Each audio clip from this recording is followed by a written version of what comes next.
Vou iniciar a parte 6 fazendo uma retificação do vídeo passado, quando eu falei do piso da minha escola que estava sendo em reforma.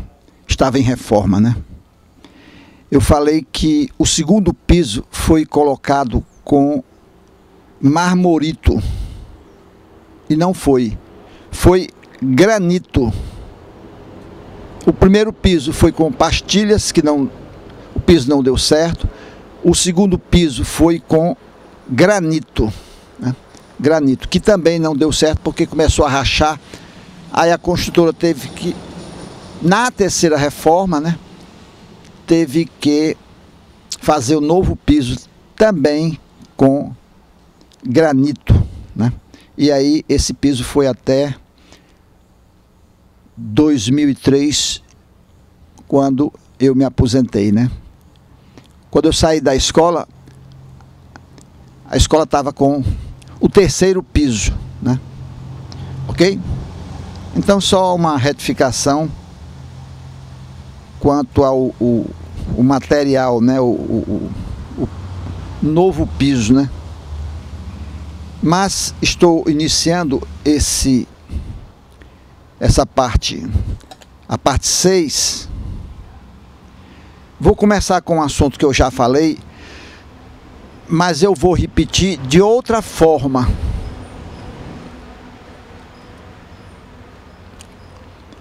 Porque eu falei muito pouco e depois eu me lembrei de falar sobre esse assunto, mas com uma nova pedagogia, né? Uma nova linguagem. É sobre a gravidez na adolescência, que é um assunto muito falado, né? É muito discutido hoje, e eu vou começar essa parte falando desse assunto. O assunto é complicado, né? Eu sou apenas um professor de matemática, mas pela minha experiência, 30 anos de escola, pelos meus estudos que eu venho fazendo, eu vou poder falar alguma coisa, né? Então vamos lá. Veja bem, eu já falei aqui que os estados e municípios jamais vão conseguir, vão aprender a construir boas escolas, né? As escolas que o Brasil está precisando, que o mundo está precisando, né? E somente nós, professores, podemos construir uma escola pública de qualidade, uma escola pública de excelência, né? Então eu começo por aí. Ora, já falei também que nós, professores, temos que trabalhar a infância de todos os seres humanos, porque é a fase mais importante que existe na vida do ser humano, é a infância. Já falei sobre isso. Aos poucos eu vou entrando na questão da gravidez na adolescência.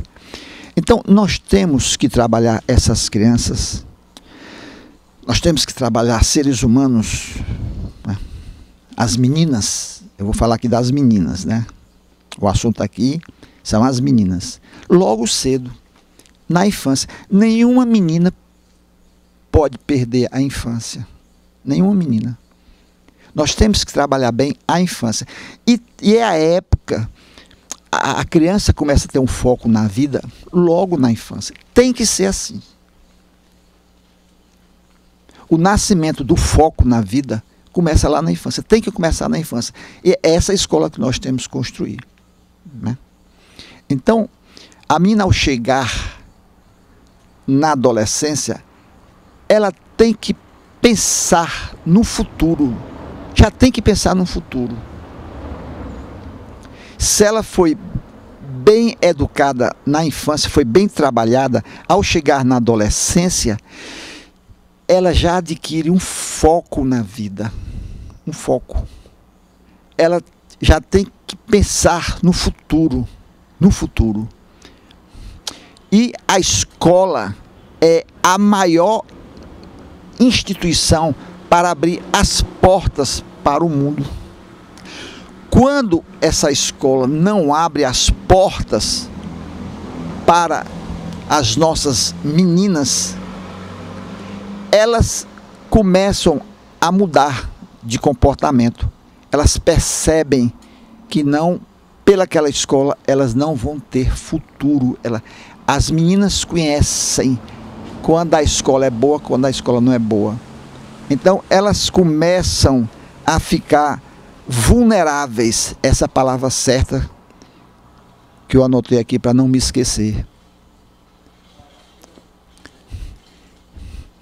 Porque o mundo fecha as portas para essas meninas, né? E se a escola não abre as portas para essas meninas, se a escola não tem projetos, a menina percebe que nunca vai ser uma médica, uma engenheira, uma dentista, uma enfermeira. Principalmente as meninas pobres, elas perdem a ilusão, né? Aliás, passa a ser uma ilusão ser uma médica, né? Uma engenheira, ter uma profissão. Essas emoções não existem para elas, porque, como eu já falei, nem o governo consegue construir essa boa escola, nem os professores, como já falei, porque o governo nem constrói, nem deixa os professores construírem a boa escola para essas meninas. Elas ficam vulneráveis a outros comportamentos, né? Aí elas começam a pensar em novas emoções, né? Que é a maternidade. A grande emoção da mulher é ser mãe.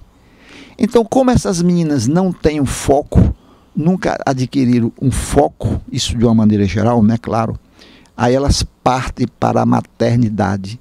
A emoção maior é ser mãe, né? É a escolha, já que não tem outras escolhas. A escola fecha a porta para essas meninas, né? Aí a maior emoção é ser mãe. Elas ficam grávidas. É isso que está acontecendo. Então você que é professor, ou você que não é professor, você que é uma psicóloga, você que é uma pedagoga, faça uma reflexão no que eu estou dizendo, né? E diga se eu estou certo ou errado, ou se esse é o caminho, né? Então, enquanto nós não construirmos essa escola de excelência, nós vamos ter sempre meninas grávidas lá na adolescência, né? Agora, pesquise nas escolas dos colégios militares, do exército, se tem alguma menina grávida lá na adolescência. É muito difícil, porque as meninas dos colégios militares do exército ou das boas escolas particulares, elas adquirem um foco logo na infância. Aí elas ficam adiando a maternidade. Elas pensam primeiro na formação e depois no casamento, né? Deu para entender? Faça uma reflexão sobre isso. Principalmente as meninas pobres. Elas não encontram boas escolas, né? Aí elas passam para outras emoções, que é a emoção de ser mãe. É a única emoção, elas não têm outras escolhas, né? Elas só têm uma opção na questão da emoção, é ser mãe, né? Agora, veja bem, eu não estou falando aqui, eu quero deixar bem claro uma coisa, não estou falando aqui das necessidades fisiológicas, isso aí é outro departamento. Claro que a menina pode ter, a adolescente pode ter relações sexuais por uma questão de necessidade fisiológica. Aí é outro departamento. Eu não estou falando disso. Não estou falando disso. Uma menina pode estudar em excelentes escolas e ter relações sexuais na adolescência. Isso não é o caso aqui. Eu estou falando dessas meninas, né, geralmente pobres, que não encontram na escola o futuro, né? Então elas partem para a única emoção, é a maternidade, né? É difícil falar sobre esse assunto, né? Porque eu não sou psicólogo, mas vai aqui o meu pensamento pedagógico a esse respeito, né? Enquanto nós professores não construirmos boas escolas, sempre haverá gravidez na adolescência, por esses motivos que eu acabo de explicar, né? Ok? Então é isso aí. Outro subtema, né? Temos uma escola excludente. Por que nós temos uma escola excludente, né? Eu fiz aqui um diagrama, infelizmente eu não posso mostrar esse diagrama por questões técnicas, né? Mas eu vou tentar explicar por que nós temos alunos excluídos da nossa escola, né? Porque existem alunos excluídos da escola. Eu estou olhando aqui para o diagrama que eu fiz e vou tentar explicar. Veja bem. Nós temos, de um lado, o governo tentando construir boas escolas, mas que não vai conseguir nunca, como eu já falei. Nesse lado aqui nós temos os estados e municípios tentando construir boas escolas. Tentando, mas não vão conseguir nunca. E temos aqui os professores que não conseguem construir boas escolas porque os estados e municípios não permitem. Não permitem. Aí sobra para quem? Para os alunos. Para os alunos. Se os estados nunca vão construir boas escolas e os professores sempre vão ficar impedidos da construção dessa escola de qualidade, aí nós temos uma escola que exclui, né? Que exclui. Porque o modelo de escola é o modelo, é a deficiência, é a escola medíocre, é a escola medíocre que não consegue sair da mediocridade, né?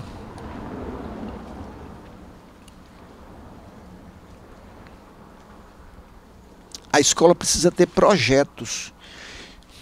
Somente nós, professores, podemos construir escolas públicas que não aconteça a exclusão. Que não aconteça. Uma escola X, tal que em X, não aconteça a exclusão. Essa escola X somente será construída por nós, professores. A escola é nossa. A escola é nossa. Eu vou ter que repetir milhões de vezes, né? que a escola é nossa. Jamais na história da humanidade, na história do Brasil, os estados e municípios vão construir essa escola. Sempre essa escola que nós temos no Brasil, sempre será uma escola excludente. Sempre será uma escola excludente. Né? Porque nem o Estado consegue construir, nem permite que os professores construam as escolas. Né? Aí a escola, nós vamos ficar nesse dilema o tempo todo. Né? Essa escola surge, ela aparece, ela nasce, essa escola dos excluídos, né? Porque os professores não trabalham nas escolas públicas, os professores passam pelas escolas, como eu já falei. Na segunda, eles vão para a escola A, na terça para a escola B, na quarta para a escola C, né? Na quinta eles voltam para a escola A, na sexta para a escola B. O efeito sanfona. Eles ficam costurando, como eu já falei. Né? Então, quem é que vai construir essa escola? Os estados e municípios nunca. E os professores nunca.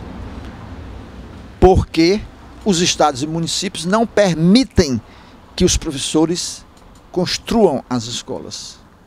Aí surge a escola dos excluídos, né? Principalmente crianças pobres em regiões pobres, né? A criança pobre, ela termina, ela sai da escola. As crianças que são muito pobres, às vezes elas não suportam a escola, porque ela não consegue se habituar naquela escola. Ela gosta da escola, mas não consegue, ela sai. Aí acontece a evasão, porque essa escola boa só será construída por nós, professores. As boas escolas só serão construídas por nós, por intermédio dos projetos, do envolvimento dos professores, da autonomia e dos salários. Eu sempre bato nessa questão salarial, né? Porque sem a questão salarial, nós sempre teremos, se nós não resolvermos a questão salarial dos professores, nós sempre teremos uma escola, né, excludente, né? Então, é complicado, né? É muito complicado. Não é verdade? Ora, nos últimos anos da minha vida, do meu cotidiano escolar, eu fiz uma investigação. Eu estava dando uma aula, a minha aula de matemática, aí abri um parênteses e fui falar da minha vida de estudante lá do Colégio Militar, né? Quando eu estudava no Colégio Militar de Fortaleza, o Colégio Militar do Exército. Aí eu fui falar do internato. Eu dei uma palestra sobre escola com internato. Uns 10 minutos, né? Ao fim dessa palestra, eu perguntei aos meus alunos: se essa escola fosse boa, tivesse internato, quem gostaria de morar na escola? Acredite, se quiser. 50% dos meus alunos levantaram a mão. Repito, 50% dos meus alunos levantaram o braço. Aí eu falo daquele outro assunto que eu já falei. Os alunos são grandes construtores das escolas. Querer ser um aluno interno é uma construção. É uma construção. O aluno constrói a escola quando ele decide morar na escola. E 50% dos meus alunos, na hora, levantaram o braço. Né? Então, se nós queremos construir excelentes escolas e fazer com todos os alunos, meninos e meninas, cresçam na vida e consigam vencer na vida, somente nós, professores, podemos construir essa escola. Somente nós, professores. A escola é nossa. A escola não é do Estado. Eu estou tentando provar, não só para o Brasil, como para mais de 100 sistemas, que a escola pública é nossa. Não é do Estado, é nossa. Então, é isso aí. Aos poucos, durante os vídeos, né, eu tento mostrar. Não basta dizer que a profissão de professor é a mais importante do mundo. É preciso provar. É preciso mostrar, demonstrar por A mais B. E é isso que eu estou tentando fazer. Não para os professores já sabem disso, né? Mas para aqueles que não são professores, médicos, engenheiros, psicólogos, né? Dentistas, né? Empresários, políticos, né? Não é verdade? Outro assunto muito interessante aqui que eu coloquei na minha pauta é um subtema, né, chamado de produto cultural do homem, né? O que é produto cultural do homem? É tudo aquilo que o homem inventou.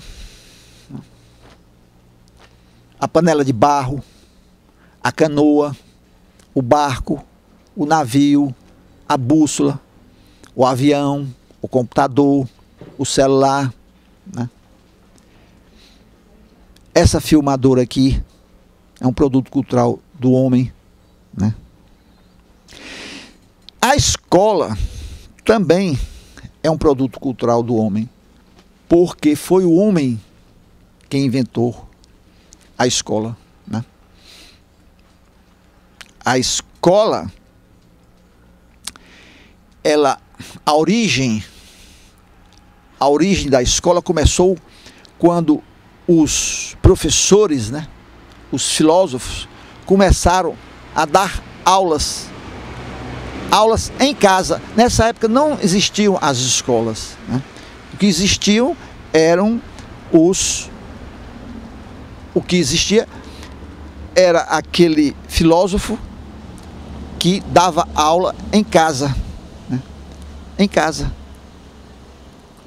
E ele foi aumentando o número de alunos e as escolas foram surgindo, né? E depois surgiu a escola pública, né? E foi o Estado que começou com as escolas, né?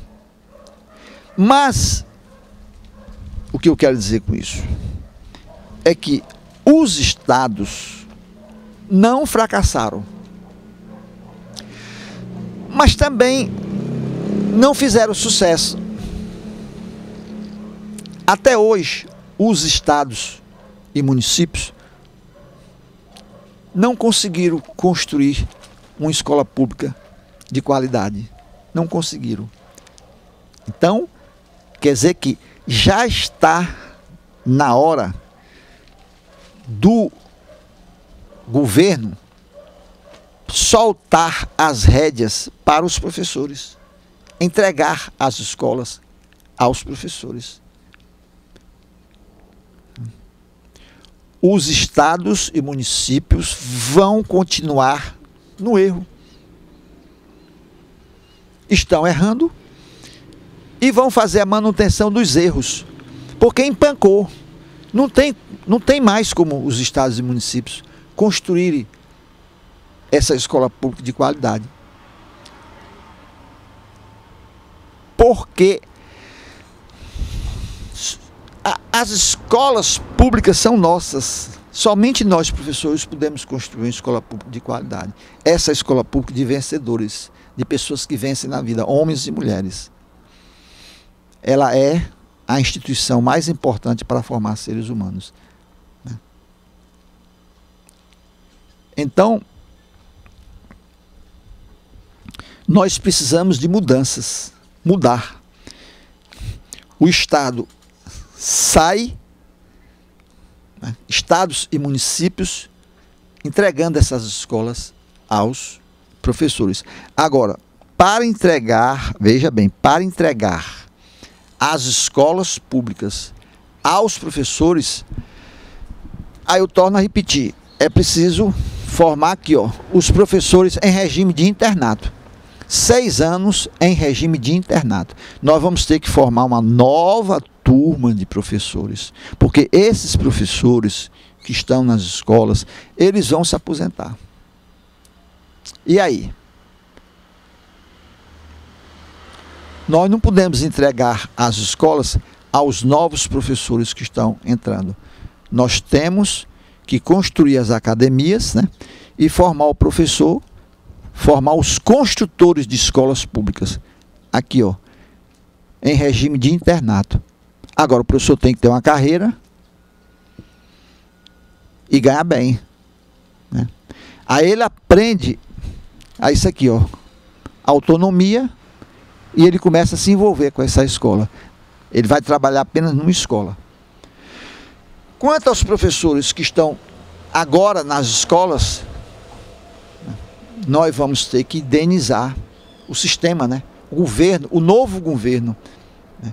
Um governo formado só de professores precisa ir ao poder, um partido, né, que eu falei aqui, precisa ir ao poder e indenizar todos os professores com 2 salários, que eu já falei nisso.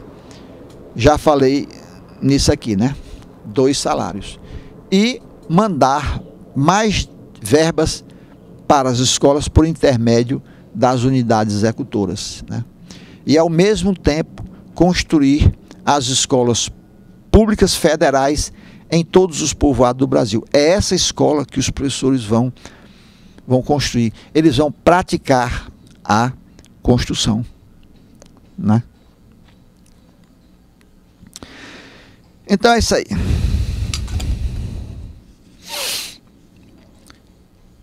Veja, aproveitando aqui o momento, professores universitários não colocam seus filhos em escolas públicas.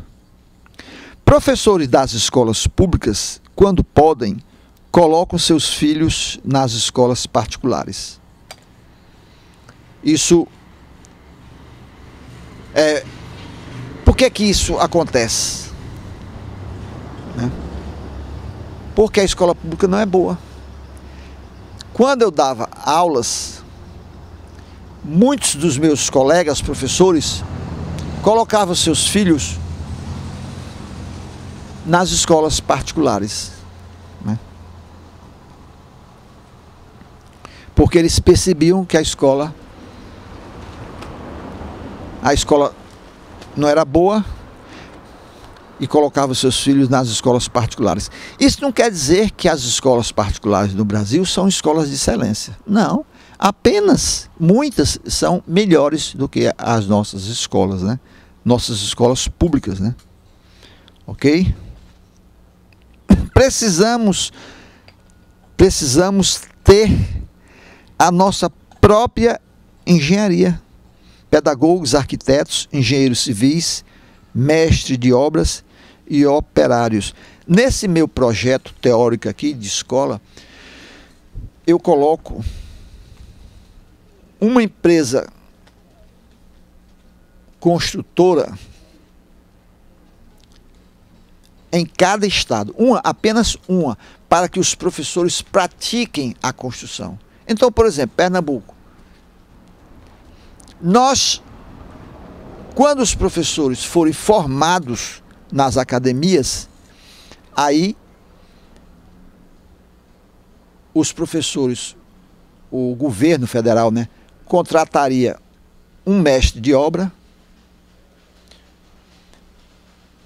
alguns operários, né, e nós iríamos, quer dizer, os pedagogos construtores, eles iriam praticar a construção, eles iriam aprender com um mestre de obra experiente a construir salas de aula.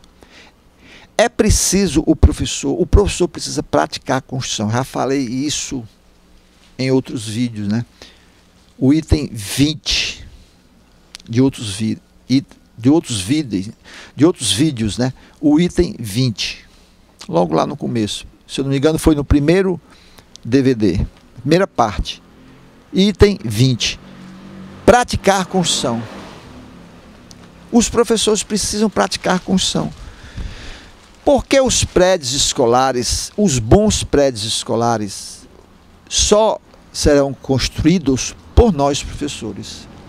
Enquanto os professores não praticarem essa construção, o Brasil nunca vai ter um prédio escolar de excelência, né?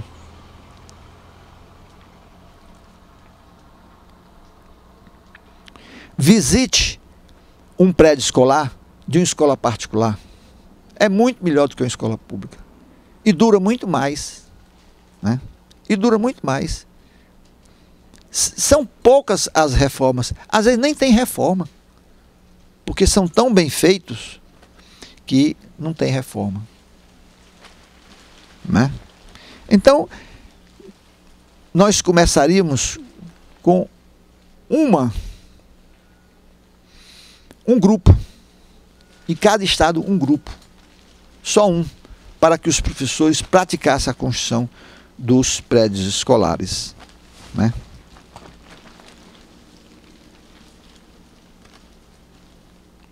Nós, professores, não podemos ficar esperando por aqueles que não são professores, né? Porque os que não são professores jamais vão fazer grandes reformas na educação, né? Já falei aqui, os políticos que não são professores nunca vão fazer grandes reformas na educação, né? E nós temos que fundar um partido político somente de professores, para que esse partido possa fazer grandes reformas na educação e grandes reformas políticas, né? Porque uma coisa está ligada à outra, né? A questão das verbas, né? Fazer cortes, né? O partido vai fazer cortes. Aí vai ter dinheiro para pagar os professores. Muitas coisas o partido vai dizer, não, isso não pode. Vamos investir na educação? Isso aqui não pode. Vamos investir na educação? Ah, não, mandar dinheiro para determinadas obras nos estados e municípios? Não, vai para a educação. Vamos investir nos professores. Aí, esse partido no poder, ele vai cortando coisas, vai cortando as gorduras, né? Cortando as gorduras. Aí vai ter dinheiro para pagar bem os professores. Fazendo cortes, nós vamos melhorando a educação, as escolas e resolvendo o problema salarial dos professores, né? Ok? Difícil, né? É difícil.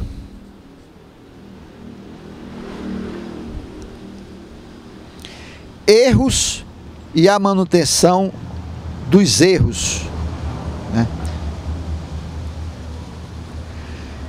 Eu estudo a escola pública e vou preparando os vídeos com esses subtemas, né? Porque o tema principal é a educação, a construção de uma nova sociedade.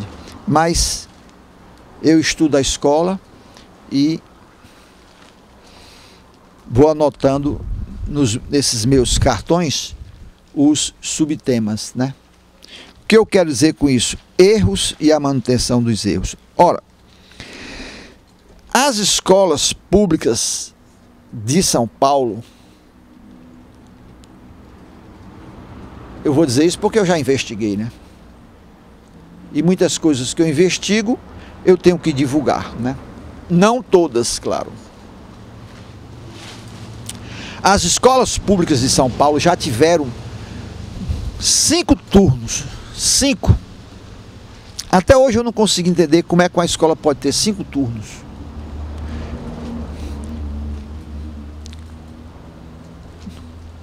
O primeiro turno de 7 horas da manhã e o segundo 9 horas da manhã. O terceiro de 1 hora da tarde. Eu não consigo entender.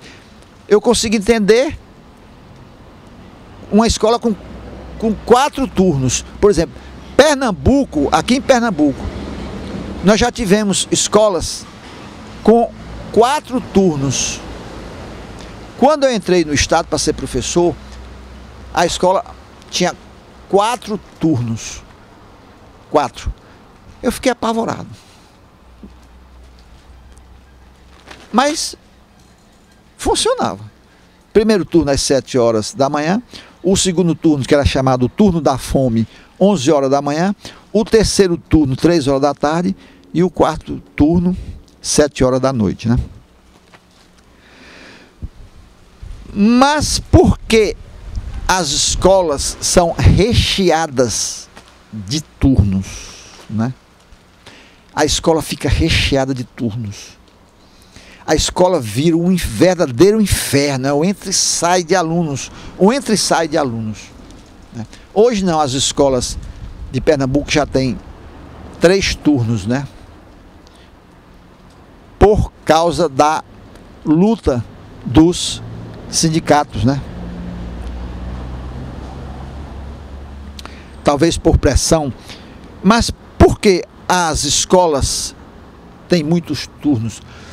O Estado, em vez de construir mais prédios escolares, passam a rechear as escolas com salas de aulas e com os turnos. Aí a escola vira um caldeirão.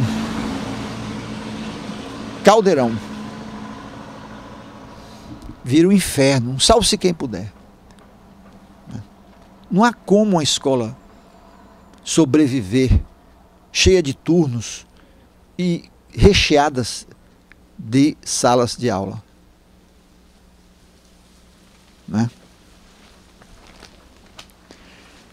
A minha escola, quando eu me aposentei em 2003, a minha escola estava com 3 turnos, 25 salas de aulas, 1000 alunos no primeiro turno, 1000 alunos no terceiro turno, 1000 alunos no quarto turno, no terceiro turno. 1000 alunos no primeiro, 1000 no segundo e 1000 no terceiro.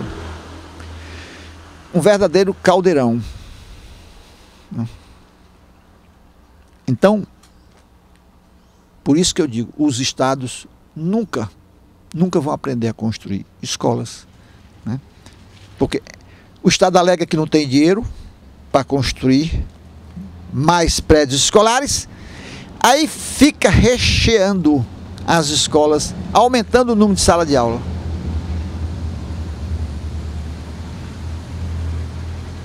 Essa escola que eu passei 25 anos, até o ano que eu saí, 2003, ela não tinha uma quadra coberta. Só depois que eu saí, não sei qual foi o ano, que construíram uma quadra coberta. Mas a nossa escola passou 25 anos sem ter uma quadra coberta. Ela foi construída, inaugurada, e durante 25 anos ela não teve, né, uma quadra coberta. Então, por isso que eu digo, os estados e municípios nunca vão aprender a construir boas escolas, né? Porque somente nós, professores, podemos construir boas escolas, né? Ok? Aqui em Pernambuco, teve uma prefeitura que contemplou o café da manhã com todos os alunos do município, né? Nós temos aqui uma prefeitura que na época, né? Na época, há alguns anos, né? Todos os alunos foram contemplados com o café da manhã. Eu não sei de quem foi... de quem foi a ideia desse projeto. Eu não sei se foi do prefeito ou se foi do secretário de educação. Eu não sei se foi de algum diretor, eu não sei. Ou se foi de alguém da Secretaria de Educação. Eu só sei que a prefeitura contemplou todos os alunos, de todas as escolas com café da manhã. Claro que nenhum aluno era obrigado, nenhum aluno é obrigado a tomar o café da manhã. Mas para aqueles que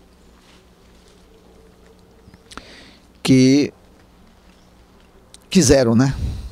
Quiseram. Ora, se uma prefeitura fez isso, por que as outras não podem fazer? Se uma fez, né? E todas as prefeituras recebem dinheiro do governo federal, né?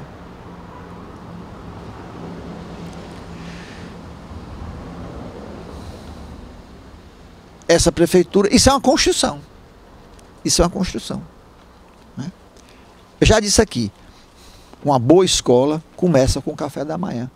O aluno, ao chegar na escola, ele vai direto para o refeitório, né? Para tomar o café da manhã. Então, se essa prefeitura fez, as outras prefeituras poderiam fazer, podem fazer, né? Mas quais são as prefeituras do Brasil que estão fazendo isso? Promover o café da manhã de todas as escolas do município. Do município, né? Ok? Isso é uma construção. O café da manhã é um projeto. Faz parte do projeto da escola, né? Faz parte. A construção de um refeitório, né? De uma quadra coberta, do laboratório de ciência, laboratório de química, um espaço para o teatro. Ok?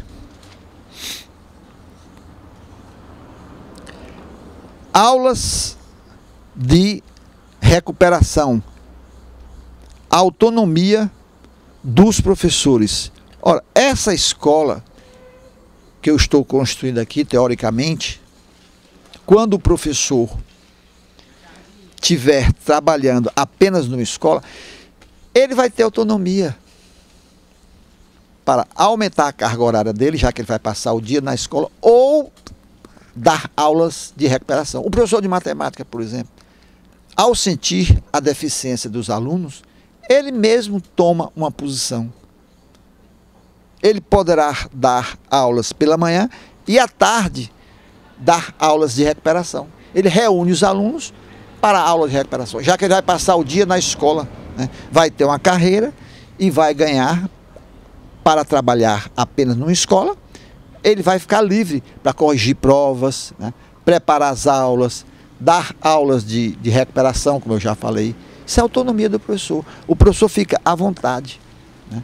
Elaborar e executar projetos dentro da escola. Ele passa o dia na escola, né? É essa escola que nós temos que construir, porque os estados e municípios jamais vão construir as escolas públicas de qualidade, né? Vamos cuidar dos professores que estão dentro das escolas públicas, né? Nós, professores que estamos fora das escolas, eu, por exemplo, estou fora das escolas. Então, nós, professores que estamos fora das escolas, nós, todos aqueles que são planejadores em educação, os planejadores, os pedagogos, os palestrantes precisam cuidar dos professores que estão dentro das escolas, né? Porque a prioridade é o professor que está dentro da escola pública. A prioridade é o professor que está dentro da escola pública. Ok? O americano muda de profissão 4 vezes na vida. A escola pública é uma instituição apropriada para trabalhar a profissão de cada estudante. Ora, veja o prejuízo que os Estados Unidos têm com essa situação, né? O americano mudando de profissão 4 vezes na vida. Nós temos que cuidar das nossas crianças e a partir da infância o ser humano já vai buscando uma profissão. Ele brinca de profissão na escola. E na adolescência, ele já tem que ter uma profissão, uma escolha já. Partir para uma escolha. E no ensino médio, ele tem que determinar a profissão. Para depois não mudar de profissão. 3 vezes na vida, 4 vezes na vida. Olha o prejuízo que os Estados Unidos têm, né? Claro! E o Brasil também tem prejuízo também. Então o aluno da boa escola, ao chegar no ensino médio, ele já tem que ter a profissão desejada, né?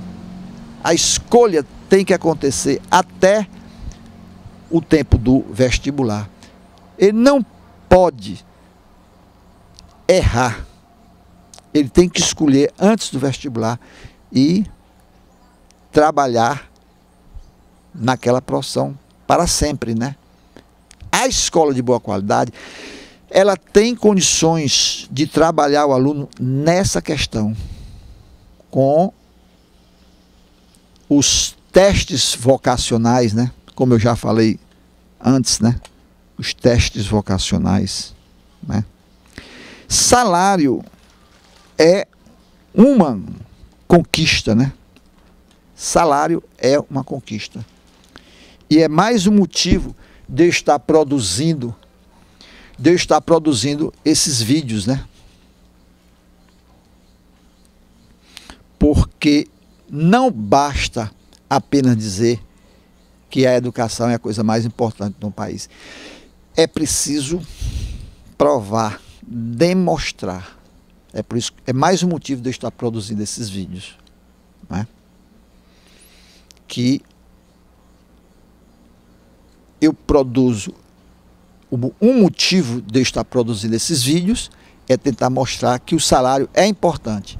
Sem a questão salarial, aqui, ó, já disse uma vez, isso aqui não vai servir para nada. Isso aqui não vai servir para nada sem a questão salarial. E o Brasil precisa resolver a questão da educação, porque se a escola pública for à falência, bye bye Brasil. A gente nem imagina qual vai ser a situação do Brasil se essa escola pública falir, né? Ok? Bom, estou encerrando este vídeo, né? Essa parte. Espero que você tenha gostado. E lembre-se, professor, você é o maior construtor de escola pública. Se você não é ainda, você precisa ser, né? Então, se você quiser fazer algum comentário, desse meu trabalho, manda um e-mail para mim. Eu vou gostar de receber os e-mails dos meus colegas professores, né? jofrarecife@hotmail.com. Jofra é Jofra,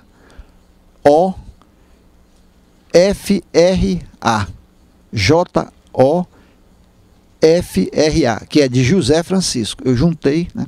jofrarecife@hotmail.com. Ok? Espero que você tenha gostado e até uma próxima oportunidade, se Deus quiser.